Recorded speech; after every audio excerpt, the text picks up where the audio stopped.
Hi friends, welcome back to my channel. ఈరోజు మీకు ఈ సీరియల్లో ఏం జరిగిందో తెలుసుకోవాలి అనుకుంటున్నారా? అయితే వెంటనే మనం సీరియల్లోకి వెళ్ళిపోదాం. ఇక కావ్య అయితే వెన్నెల దొరక్కపోవడంతో చాలా బాధగా ఇంటికి బయలుదేరుతుంది. ఇక ఇక్కడ చూస్తే కళ్యాణ్ అప్పుతో తప్పుగా మాట్లాడిన అతన్ని చడమడ కొట్టి పోలీసుల మధ్యలో వాడి నిజస్వరూపాన్ని బయటైతే పెడతాడు. ఇక అతను సారీ సార్, ఈ అమ్మాయి బ్యాక్గ్రౌండ్ ఏంటో తెలియక తప్పు చేశాను సార్ వదిలేండి సార్, నా ఉద్యోగం పోతుంది, పిల్లలు ఉన్నవాడిని అని చెప్పి వాడు కళ్యాణ్ కాళ్ళ పట్టి బ్రతమలాడుతూ ఉంటాడు. లేదు, నీలాంటి వాడిని వదిలిపెట్టేదే లేదు. ఏంటి, ఆడపిల్ల ఒంటరిగా దొరికితే వాళ్ళని తప్పుగా మాట్లాడతావా, వాళ్ళతో తప్పుగా ప్రవర్తిస్తావా? వీడిని అస్సలు వదిలిపెట్టద్దు సార్ అని చెప్పి ఇక పోలీసులకి అప్పచెప్తాడు. అలాగే కళ్యాణ్ అప్పులు ఇద్దరు కూడా ఆ ఆఫీస్ ముందు గొడవ చేసింది మొత్తం టీవీ రిపోర్టర్స్ వీడియోలు అలాగే ఇంటర్వ్యూలు తీసుకుంటారు. అది టీవీలో వేసేస్తూ ఉంటారు. అనుకోకుండా ఇంట్లో ఉన్న రుద్రాణి అయితే కళ్యాణ్ అప్పులని చూసి ఒక్కసారిగా షాక్ అవుతుంది. ఏంటి రోజు అన్నీ నాకు ఇంత మంచిగా జరుగుతున్నాయి, ఈరోజు కళ్యాణ్ చేసిన రచ్చ ఖచ్చితంగా అనామిక ధాన్యలక్ష్మికి చెప్పాల్సిందే. ఇంట్లో ప్రశాంతంగా ఉంటే ఈ రుద్రాణి కడుపు నిండా భోజనం ఎలా తింటుంది అని చెప్పి రుద్రాణి తన మనసులో అనుకుంటూ ఇక ధాన్యలక్ష్మి దగ్గరికి వెళ్తుంది. ధాన్యలక్ష్మి, నీ కొడుకు ఏం చేస్తున్నాడో చూసావా? ఒక్కసారి నాతో రా. అనామిక, నువ్వు కూడా అని చెప్పి ఇద్దరిని కిందకి తీసుకొచ్చి టీవీ అయితే ఆన్ చేస్తుంది. ఇక కళ్యాణ్ అప్పు నేసుకొని ఆ టీవీలో చేసిన గొడవలన్నీ చూస్తారు. అది చూసిన ధాన్యలక్ష్మి కోపంతో రగిలిపోతుంది. ఇక పక్కనే ఉన్న అనామిక అయితే, చూసారా అత్తయ్య, కళ్యాణ్ ఏం చేస్తున్నాడో? ఆఫీస్కి వెళ్లకుండా ఆ అప్పు చుట్టూ తోకలా తిరుగుతున్నాడు. ఆ అప్పు కోసం చూశారుగా, అంతమందితో గొడవలు పడుతున్నాడు. అసలు నేనా పెళ్లి చేసుకుంది ఈ అప్పునా? కనీసం ఏ రోజు కూడా నాతో ప్రేమగా మాట్లాడింది లేదు, ఎక్కడికి తీసుకెళ్ళింది లేదు. కానీ అది ఏం మందు పెట్టిందో ఈయనకి చూడండి, ఎలా వల వేసేసిందో. ఆ అప్పు చుట్టూనే ఈయన ఎలా తిరుగుతున్నాడు చూడండి అని చెప్పి ఇక అనామిక అయితే నానా గొడవ చేస్తుంది. ఇంతలో కావ్య వెన్నెల కనిపించలేదని చెప్పి చాలా బాధగా ఇంటికైతే వస్తుంది. కావ్యని చూసిన అనామిక ధాన్యలక్ష్మి, అత్తయ్య అదిగో కావ్యకొస్తుంది, కావ్యకని ఈరోజు తాడోపేడ తేల్చేయాలి అని చెప్పి ఇక కావ్యని పట్టుకొని అడగబోతుంటే కావ్య అసలు ఎవ్వరూ తనతో మాట్లాడనట్టు ఏమీ విడమరనట్టు అక్కడి నుంచి తన గదిలోకి వెళ్ళిపోతూ ఉంటుంది. కావ్య ఆగు అని పిలుస్తున్నా సరే వినిపించుకోదు. ఇంకా రుద్రాణి అయితే, ధాన్యలక్ష్మి, ఈ కావ్యని అడిగితే ఏమొస్తుంది? ఆ కనకం కృష్ణమూర్తిని ఇంటికి పిలిచి తాడో పేడో తేల్చేసుకో, అప్పుడు కానీ కళ్యాణ్ ఆ అప్పుతో తిరగడు అని చెప్పి ఇక రుద్రాణి అయితే ధాన్యలక్ష్మిని మరింత రెచ్చగొడుతుంది. ఇక ఎంతలో కళ్యాణ్ ఇంటికి వస్తాడు. కళ్యాణ్తో పాటు అప్పు కూడా వస్తుంది.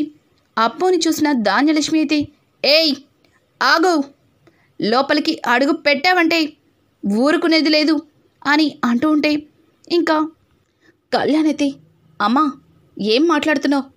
తన్నెందుకు బయట ఉండమంటున్నావు? తనని ఇక్కడికి తీసుకొచ్చింది నేనే అని చెప్పడంతో, ఎందుకురా? మీడియా వాళ్ళ దగ్గర మన పరువు తీసింది సరిపోనట్టు మళ్ళీ దీన్ని తీసుకొని ఇక్కడికి వచ్చావా? చూసావా మీడియా వాళ్ళు మీ ఇద్దరి గురించి కథలుగా చెప్పుకుంటున్నారు. అసలు మీ ఇద్దరి మధ్యలో ఏ బంధం ఉందో అర్థం కాక జుట్టు పీక్కుంటున్నారు వాళ్ళు. మీరు స్నేహం అంటే సరిపోదురా?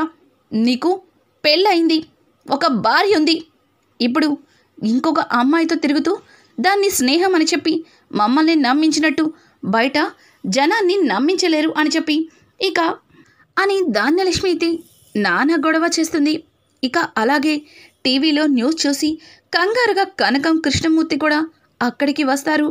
ఇక ఆ గొడవ చూసి కృష్ణమూర్తి అలాగే కనకం ఇద్దరు కూడా, అప్పు ఎందుకే ఇంకా ఇక్కడ ఇన్ని అవమానాలు పడుతూ ఇక్కడికి వచ్చావు?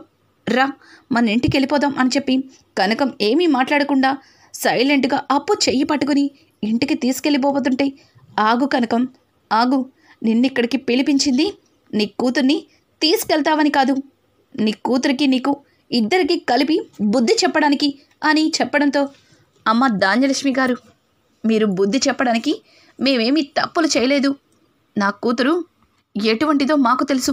మా కూతురు గురించి మీరేం మాకు జాగ్రత్తలు చెప్పక్కర్లేదు, ఇక బుద్ధులు చెప్పక్కర్లేదు అని చెప్పడంతో కనకం నీ కూతురు బరి తెగించింది. పెళ్ళైన నా కొడుకుతో ఎన్నిసార్లు చెప్పినా సరే అలాగే చెట్టా పట్టాలేసుకొని తిరుగుతుంది. నా కొడుకు కోడలు జీవితంలో ప్రతిసారి కూడా అడ్డుపడుతుంది. ఇంకొకసారి నీ కూతురు నా కొడుకుతో కనిపిస్తే ఊరుకునేదే లేదు అని చెప్పి ఇక ధాన్యలక్ష్మి అయితే చాలా పెద్ద గొడవే చేస్తుంది. ఆ మాటలకి కళ్యాణ్, అమ్మా ఎందుకు ఊరుకురికి నోరు పారేసుకుంటావు? ఇందులో వాళ్ళ తప్పేమీ లేదు. నేనే అప్పు కోసం వాళ్ళ ఇంటికి వెళ్ళాను. అనవసరంగా వాళ్ళ మీద ఇట్లాంటి మాటలు ఎందుకు మాట్లాడుతున్నావు అని చెప్పి కళ్యాణ్ అయితే ఇక ధాన్యలక్ష్మికి అడ్డం వస్తే రుద్రాణి, ఆగు కళ్యాణ్, నీకేమీ తెలీదు. వాళ్ళ ఇంటికి నిన్ను రప్పించుకునేలాగా చేస్తుంది ఈ కనకం. ఈ కనకం తెలివితేటలు ఆ మాత్రం తెలీదా ఏంటి? మన రాజ్కి స్వప్నని ఎలా ఎరగా వేసింది. అది కుదరకపోయేసరికి ఇదిగో ఈ కావ్యని ముసుగేసి మరి కూర్చోపెట్టింది. ఇప్పుడేమో నిన్ను పెళ్ళైనా కూడా వదిలిపెట్టడం లేదు అని అంటుంటే, రుద్రాణి గారు కొంచెం మాటలు జాగ్రత్తగా రానివ్వండి. మా అమ్మ తప్పే చేసింది, కానీ ఆ తప్పుని కంటిన్యూ చేసింది మా అమ్మ కాదు, మీరు. మా అక్కని ఆయనకిచ్చి పెళ్లి చేయాలనుకున్న మాట నిజమే, కానీ మీ కొడుకేం చేశాడు? మా అక్కని పీటల మీద నుంచి తీసుకెళ్ళిపోయి ఈ ఇంటి పరువుని తీయలేదు. అలాగే నన్ను ముసుగు వేసి పీటల మీద కూర్చోపెట్టి మీరు ఈ గొడవని మరింత పెద్దది చేయలేదు. పైగా మీరు అసలు ఏమీ చెయ్యనట్టు, ఏమీ తెలియనట్టు మా అమ్మ మీద నిందలు వేస్తున్నారు అని చెప్పి రుద్రాణి నోరు మోయిస్తుంది. కావ్య అయితే ఇక అనామిక దీనికి ఎన్నిసార్లు చెప్పినా సరే నా మగుడే కావాల్సి వస్తుంది. ఊర్లో ఎంతోమంది మగవాళ్ళు ఉన్నారు కదే, డబ్బున్న వాళ్ళు చాలామంది ఉన్నారు. వాళ్ళ వెంట తిరగచ్చు కదే. నా భర్తతో తిరగడానికి నీకు సిగ్గుగా లేదు? అయినా నిన్ననుకుని ఏం లాభం? నా మగుడికి కూడా బుద్ధి ఉండాలి. ఏం మందు పెట్టిందో, ఏం మాయ చేసిందో దాని చుట్టూ తిప్పుకుంటుంది అని చెప్పి అనామిక కూడా అప్పు కోసం చాలా తప్పుగా మాట్లాడుతుంది. అనామిక చూడు, ఇంకొకసారి అప్పు గురించి ఒక్క మాట అన్నా సరే ఊరుకునేది లేదు. అప్పుకి ఇందులో ఏమీ తెలీదు. నేనే అప్పు కోసం వాళ్ళ ఇంటికి వెళ్ళాను. నా ప్రాణ స్నేహితురాలు బాధపడుతుంటే చూస్తూ ఉండలేక ఆ ఆఫీసర్ దగ్గరికి వెళ్ళి వాడి చెంప పగల కొట్టాను. వాడు చేస్తున్న అన్యాయాల్ని, తప్పుల్ని బయట జనాలకి తెలిసేలాగా మాట్లాడాను. అయినా సాటి ఆడపిల్ల జీవితం బాగుపడిందని సంతోషించకుండా ఇలా బాధపడేదాన్ని నిన్నే చూస్తున్నాను అని చెప్పి ఇక కళ్యాణితే అనామికకి చీవాట్లు పెడతాడు. చూసారా అత్తయ్య, చేసింది తప్పు. పైగా దాన్ని సమర్థించుకోవడం కోసం మీ అబ్బాయి ఎలా మాట్లాడుతున్నాడో దాన్ని వెనకేసుకొస్తున్నాడు. నేను మాట్లాడేది తప్పంటున్నాడు. అసలు ఇదంతా ఏంటత్తయ్య అని చెప్పి ఇక అనామిక అయితే ధాన్యలక్ష్మితో చెప్తుంటే, ధాన్యలక్ష్మి, అనామిక నేను మాట్లాడతాను, కాస్త నువ్వు సైలెంట్గా ఉండు. చూడు కనకం, ఈ రోజు నుంచి చెప్తున్నాను, ఈ గొడవల్ని ఈ రోజుతో ఆపేయాలి. ఇక్కడితో ఈ గొడవ ముగిసిపోవాలి అని అనడంతో, అలా ముగిసిపోవాలంటే మమ్మల్ని ఏం చేయమంటారో చెప్పండమ్మా, చెప్పండి, మీరేం చెప్పినా చేస్తాం అని చెప్పి కనకం గట్టిగా మాట్లాడేసరికి, ఓ అయితే నీకు కూడా గొడవ పడ్డం ఇష్టం లేదన్నమాట. అవును, ఇష్టం లేదు కాబట్టే కదా మీరేం చెప్పినా చేస్తాను అని చెప్తున్నాను అని చెప్పడంతో ఇక ధాన్యలక్ష్మి అయితే నేను చెప్పేది విను. ఈ రోజు నుంచి ఈ దుగ్గిరాల కుటుంబానికి మీకు ఎటువంటి సంబంధం ఉండకూడదు, ఎటువంటి రాకపోకలు ఉండకూడదు. ఇంతటితో ఈ ఇంటికి మీకు ఉన్న సంబంధాన్ని తెగ్గొట్టుకోవాలి అని చెప్పడంతో ఒక్కసారిగా కనకం, కృష్ణమూర్తి కుటుంబ సభ్యులందరూ కూడా షాక్ అయిపోతారు. ఇక కావ్య అయితే, చిన్నత్తయ్య ఏం మాట్లాడుతున్నారు? ఈ దుగ్గిరాల కుటుంబంతో సంబంధాలు తెగ్గొట్టుకోవాలి అంటే దానికి అర్థం నన్ను అలాగే మా స్వప్నక్కని శాశ్వతంగా ఈ కుటుంబం నుంచి వెళ్ళిపోమని చెప్పడమే కదా అని అంటుంటే, అవును వెళ్ళిపోండి, మీ కుటుంబం మా దుగ్గిరాల కుటుంబాన్ని రోడ్డున పడేసింది, మా కుటుంబంలో వాళ్ళతో మా మా జీవితాలతో ఆడుకుంటున్నారు, ఏమంటూ ఈ కుటుంబంలో అడుగు పెట్టావో తల్లి, అన్నీ అన్నీ అశాంతులే అని చెప్పి ఇక ధాన్యలక్ష్మి అయితే కావ్యని ఇష్టం వచ్చినట్లు మాట్లాడుతుంది. ఒక్క క్షణం కావ్య చాలా కోపంగా, చిన్నత్తయ్య, ఒకప్పుడు నేను ఈ ఇంటికి కోడలిగా రావడం ఈ కుటుంబం చేసుకున్న అదృష్టం అన్నారు, ఇప్పుడేమో నేను ఈ ఇంట్లో అడుగు పెట్టడం ఈ ఇంటికి అన్ని అనర్థాలే జరుగుతున్నాయి అంటున్నారు, మీరేనా ఇది మాట్లాడుతుంది అని అడగడంతో, అవునమ్మా అదే అమ్మా, అది మనిషి అన్న సంగతి మర్చిపోయింది కదా, అందుకే అలా మాట్లాడుతుంది. ఒసే ధాన్యలక్ష్మి, ఏం మాట్లాడుతున్నావు? స్వప్నని కావ్యని ఇంట్లో నుంచి వెళ్ళిపోమని చెప్పడానికి నీకు ఎవరిచ్చారు ఈ అధికారం? అసలు వాళ్ళని వెళ్ళిపోమ్మనే హక్కు నీకెవరిచ్చారు అని అడగడంతో ఇక పక్కనున్న అపర్ణ, ధాన్యలక్ష్మి తీసుకున్న నిర్ణయం కరెక్ట్, కానీ స్వప్న రాహుల్ భార్య, రుద్రాని కోడలు, స్వప్నని వెళ్ళిపోమ్మని అనే హక్కు అధికారం మనకి లేవు, కానీ రాజ్ ఇప్పుడు ఒక బిడ్డకి తండ్రి అయ్యాడు, అలాగే రేపటి రోజున ఆ బిడ్డకి తల్లి కూడా ఇంటికి వస్తుంది, ఇక ఆ తల్లి ఈ ఇంటి దుగ్గిరాల వారింటి కోడలవుతుంది, మరి ఇక్కడ నీకు ఏం అధికారం ఉందని ఇంకా ఇక్కడే ఉండి మా అందరి మధ్యలో చలామణి చేస్తున్నావు అని అడగడంతో ఇక అపర్ణ కూడా అచ్చు ధాన్యలక్ష్మిలా మాట్లాడేసరికి కావ్యకి నోటి నుంచి మాట రాదు. అత్తయ్య, ఇన్ని రోజులు కూడా నేనంటే ఇష్టం లేకపోయినా మీరు నీతి నిజాయితీ వీటన్నింటికి మారు పేరు అనుకున్నాను, కానీ మీరు కూడా చిన్నత్తయ్యతో కలిసి ఇలాంటి తప్పుడు నిర్ణయం తీసుకుంటారని అస్సలు అనుకోలేదు అని చెప్పి అపర్ణతో కావ్య అంటుంటే, అవును నేను తీసుకున్న నిర్ణయం నీకు తప్పనిపించచ్చు, కానీ నోటికి ముమ్మాట్లు నేను తీసుకున్నదే రైట్.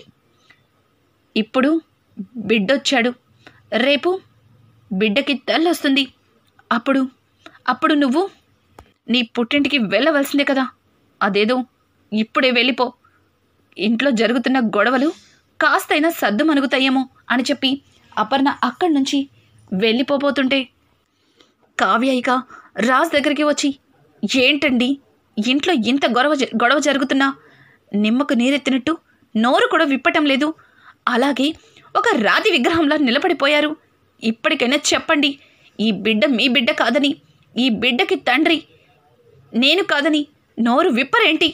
నిజం చెప్పండి. సరే, మీరు నిజం చెప్పరు కదా, అలాగే మీ అందరి ఇష్ట ప్రకారం నేను ఇంట్లో నుంచి అడుగు బయట పెడతాను, దుగ్గిరాల వారింటి కోడలిగా కాదు, కనకం కృష్ణమూర్తిలా కూతురిగా ఇంటి నుంచి వెళ్ళిపోతున్నాను అని చెప్పి కావ్య చెప్పడంతో ఒక్కసారిగా కావ్య మాటలకి సీతారామయ్య అలాగే ఇందిరాదేవి, మా కావ్య, ఏంటమ్మా నువ్వేనా ఇలా మాట్లాడేది? నీ భర్త ఏ తప్పు చెయ్యలేదని అందరూ ఎన్నో మాటలు అన్నా సరే నువ్వు మాత్రమే రాజ్ని నమ్మావు, కానీ ఇప్పుడు రాజ్ని నిందించి నువ్వు కూడా వెళ్ళిపోతున్నావా అని అడగడంతో, అవును అమ్మమ్మగారు, ఇక్కడ ఇంత గొడవ జరుగుతుంది, చిన్నత్తయ్య ఇంత పెద్ద నిర్ణయం తీసుకున్నారు, పైగా చిన్నత్తయ్య నిర్ణయానికి అత్తయ్య గారు కూడా ఒప్పుకున్నారు, ఇంకా ఇక్కడ నాకు ఏ స్థానం ఉందని ఈ ఇంట్లో ఉండాలి, ఈ రోజు నుంచి ఈ దుగ్గిరాల వారింటికి నాకు ఎటువంటి సంబంధం లేదు అని చెప్పి కావ్య ఇక వాళ్ళ అమ్మా నాన్నతో కలిసి అడుగు బయట పెట్టబోతుంటే ఇంతలో రాజ్, ఆగు కళావతి, ఆగు, నువ్వు బయటికి వెళ్ళొద్దు అని చెప్పడంతో, ఎందుకు ఇంకా ఇక్కడే ఉండి వీళ్ళందరితో పడుతున్న మాటల్ని పడమనా చెప్పండి అని అడగడంతో, లేదు, ఇక నుంచి నువ్వు ఎవ్వరితోనూ మాట పడనక్కర్లేదు, అలాగే నువ్వు ఎవ్వరికి తల వంచనక్కర్లేదు, అని అనడంతో, మరి ఈ ఇంట్లో నాకు ఏ స్థానం ఉందని చెప్పి ఇంకా ఈ ఇంట్లోనే ఉండాలి నేను అని అంటుంటే, ఈ ఇంట్లో నీకు ఈ రాజ్కి భార్య స్థానం ఉంది, ఈ దుగ్గిరాల వారింటి కోడలి స్థానం ఉంది, వీటిని కాదని ఈ ఇంట్లో నుంచి వెళ్ళిపోయే హక్కు అధికారం నీకు లేవు అని చెప్పడంతో ఇక కావ్య కొండంత సంబరంగా రాజ్ దగ్గరికి వెళ్తుంది. అయితే మరి ఈ బిడ్డ అని అడగడంతో, చెప్తాను, ఈ బిడ్డ ఎవరో చెప్తాను, ఖచ్చితంగా చెప్తాను, కానీ నిజం చెప్పేంతవరకు కాస్త నాకు టైం కావాలి, ఆ టైం వస్తే అంతా నీకు వివరంగా చెప్తాను అని చెప్పి రాజిక దగ్గరుండి కావ్యని బాబుని ఎత్తుకుని తన చెయ్యి పట్టుకుని లోపలికి తీసుకెళ్ళిపోతాడు. ఇక కనకమైతే, చూడండి ధాన్యలక్ష్మి గారు, ఈ రోజు నుంచి ఈ కుటుంబంలో నా 2 కూతుర్లని ఇచ్చినా సరే ఈ కుటుంబానికి మాకు ఎటువంటి సంబంధం లేదు, అలాగే మీ అబ్బాయి మా ఇంటికి రావడానికి వీల్లేదు, మా అమ్మాయితో మాట్లాడడానికి వీల్లేదు అని అంటుంటే ఇక కళ్యాణ్ అయితే, ఆంటీ మీరు కూడా వాళ్ళలాగే మాట్లాడుతున్నారేంటి, ఇంతవరకు మీరు మమ్మల్ని అర్థం చేసుకున్నారు అనుకున్నాను, కానీ మీరు కూడా మా అమ్మతో పాటు సమానంగా మాట్లాడుతున్నారు. అప్పు నేను ప్రాణ స్నేహితులం, మా ఇద్దరి స్నేహాన్ని ఎవ్వరూ విడగొట్టలేరు, మీరు ఎంతమంది ఏమన్నా సరే అప్పుతో మాట్లాడకుండా అప్పుని కలవకుండా నేను ఉండలేను అని అంటుంటే ఇక అనామిక అయితే అప్పునే పెళ్లి చేసుకోవాల్సింది, నన్నెందుకు పెళ్లి చేసుకున్నావు, నా మెడలో ఎందుకు తాళి కట్టావు, ఈ తాళిని ఇప్పుడే తీసేస్తాను, దీన్ని అప్పు మెడలో కట్టేసి అని చెప్పి ఇక అనామిక అంటుంటే ఆ మాటలకి ధాన్యలక్ష్మి, అమ్మ అనామిక ఏంటా మాటలు అని అంటుంటే, మరి ఏం చేయమంటారా ఆంటీ, చూసారుగా ఎలా మాట్లాడుతున్నాడో కళ్యాణ్, నాకంటే మీకంటే అందరికంటే కూడా ఆయనకి అప్పు అంటేనే ఇష్టమంట, ఏం మందు పెట్టావే నా భర్తకి, ఇలా నీ వలలో వేసుకున్నావు, అసలు నిన్ను అని చెప్పి వెంటనే పక్కనే ఉన్న ఫ్లవర్ వాజ్ని తీసి అప్పు మీదకి విసిరబోతుంటే కళ్యాణ్ అనామిక చంప పక్కల కొడతాడు. చూడు, నిన్ను ప్రేమిస్తున్నాను అని నా వెంట పడితే ప్రేమించాను అంతే, కానీ తను నన్ను ప్రేమించినా సరే నా మనసుని అర్థం చేసుకుని నా మనసుని బాధ పెట్టకూడదని చెప్పి నిన్ను నాకు దగ్గర చేసింది, ఒక్కసారి తన ప్రేమ గురించి నాకు చెప్పినా అసలు నీ మోహం కూడా చూసేవాణ్ణి కాదు, ఊరుకుంటుంటే రెచ్చిపోతున్నావు, ఇప్పుడు చెప్తున్నాను వినండి, నాకు నీకన్నా మీకన్నా మీ అందరికన్నా అప్పునే నాకు ఇంపార్టెంట్, అప్పుతో మాట్లాడకుండా అప్పుని కలవకుండా నేను ఉండలేను, ఇదే నా మాట అనుకుంటూ అక్కడి నుంచి కళ్యాణ్ వెళ్ళిపోతాడు. ఇక కనకం కూడా అప్పుని తీసుకుని అక్కడి నుంచి వెళ్ళిపోతుంది. కనకం కృష్ణమూర్తితో, ఏంటయ్యా ఆ బాబు అలా మాట్లాడుతున్నాడు, అసలు నాకేమీ అర్థం కావట్లేదు, ఆ బాబు మన అప్పుని ప్రేమిస్తున్నాడా అంటే అది లేదు, మరి మన అప్పు కోసం భార్యతో కూడా గొడవ పడటానికి సిద్ధమయ్యాడు, అసలు ఆ బాబు మనసులో ఏముందో నాకు తెలియటం లేదు అని చెప్పి కనకం కృష్ణమూర్తితో మాట్లాడుతుంటే, కృష్ణమూర్తి, అదే ప్రేమ కనకం, ఆ బాబు మన అప్పు ప్రేమని కోరుకుంటున్నాడు అని చెప్పడంతో, ఏవయ్యా ఏం మాట్లాడుతున్నావు, ఆ బాబు అప్పుని ప్రేమించడమేంటి అని అంటుంటే ఇక కృష్ణమూర్తి చిన్నగా నవ్వుతూ, అవును కనకం, ఆ బాబు మన అప్పుని ప్రేమిస్తున్నాడు, ఆ ప్రేమ తెలియక అనామికతో ఉన్నదే ప్రేమ అనుకుని అపోహపడి తనని పెళ్లి చేసుకున్నాడు, కానీ తన మనసులో మన అప్పు